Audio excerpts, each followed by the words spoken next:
গাছে গাছে শোভা পাচ্ছে সাদা ফুল, সবুজ কাঁচা ফল আর পাকা লাল স্ট্রবেরি। চুয়াডাঙ্গার জীবননগর উপজেলার ভারত সীমান্তবর্তী মানিকপুর গ্রামে তরুণ কৃষি উদ্যোক্তা সজল আহমেদ 5 বছর ধরে চাষ করছেন স্ট্রবেরি। এবছর 5 বিঘা জমিতে 50,000 স্ট্রবেরি গাছ রোপণ করেছেন তিনি।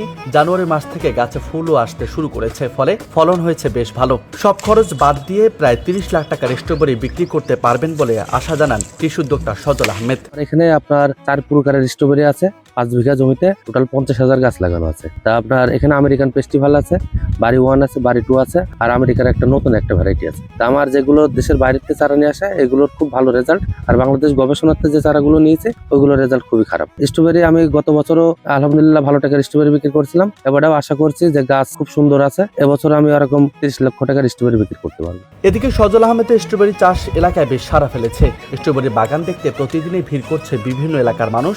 বাজারে এই ফলটির চাহিদা, ফলন ও দাম ভালো পাওয়ায় অনেকে এখন স্ট্রবেরি চাষে আগ্রহী হয়ে উঠছেন। জীবননগর উপজেলার সীমান্তবর্তী ইউনিয়ন মনোহরপুর, আর মনোহরপুর ইউনিয়নে সারা আমরা আগে দেখেছি অন্যান্য জায়গায় অনেক বাইরে চাষ হতো স্ট্রবেরি, কিন্তু এখন আমাদের এই মনোহরপুর ইউনিয়নের এই যে সজলের বাগানে আমরা দেখতে পাচ্ছি যে স্ট্রবেরি চাষ হয়েছে। এটা দেখতেও অনেক সুন্দর এবং খেয়েছি অনেক সুন্দর। সজল ভাই এই যে স্ট্রবেরি চাষ করেছে, এটা শোনার পরে আমি দেখতে আসলাম যে এটা কেমন খরচ, কিভাবে চাষ পদ্ধতি, এটা আমারও করার ইচ্ছা আছে। আমি উদ্যোক্তা হতে চাই, আমি এটা পরবর্তীতে আমার ইচ্ছা আছে আমি এই চাষ করব। স্থানীয় কৃষি বিভাগ বলছে স্ট্রবেরি চাষের জন্য পরামর্শ সহ সার্বিক সহযোগিতা করা হচ্ছে।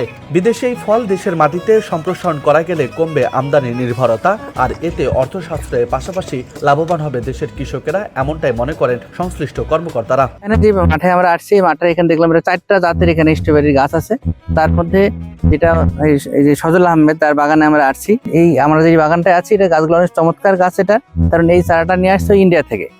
তো এখন পর্যন্ত বেয়ারিং অনেক সুন্দর দেখা যাচ্ছে। এইরকম ফসল যদি আমরা করে আমার দেশে, তাহলে আমাদের বিদেশ থেকে আমদানিটা কমে যাবে, আমাদের বৈদেশিক মুদ্রা সাশ্রয়ী হবে এবং আমার কৃষক লাভবান হবে আমরা আশা করি। কৃষি সম্প্রসারণ অধিদপ্তর বিভিন্নভাবে পরামর্শ দিয়ে তাদেরকে মানসিক ভাবে সাহস জুগিয়ে এই কাজটিকে এগিয়ে নেওয়ার চেষ্টা করছে। এবং এখানে যেহেতু এটা এক্সোটিক ফ্রুট, আমরা মনে করি যে এখানে আমাদেরও বেশ কিছু শিক্ষণীয় বিষয় রয়েছে। সেই বিষয়গুলিকে হাতে রেখেই আমরা চেষ্টা করব স্ট্রবেরিকে এগিয়ে নেওয়ার জন্য। এই অঞ্চলে মাটি স্ট্রবেরি চাষের জন্য উপযোগী। সরকারি সহায়তা পেলে এর আবাদ বাড়ানো সম্ভব বলে মনে করেন তরুণ উদ্যোক্তারা।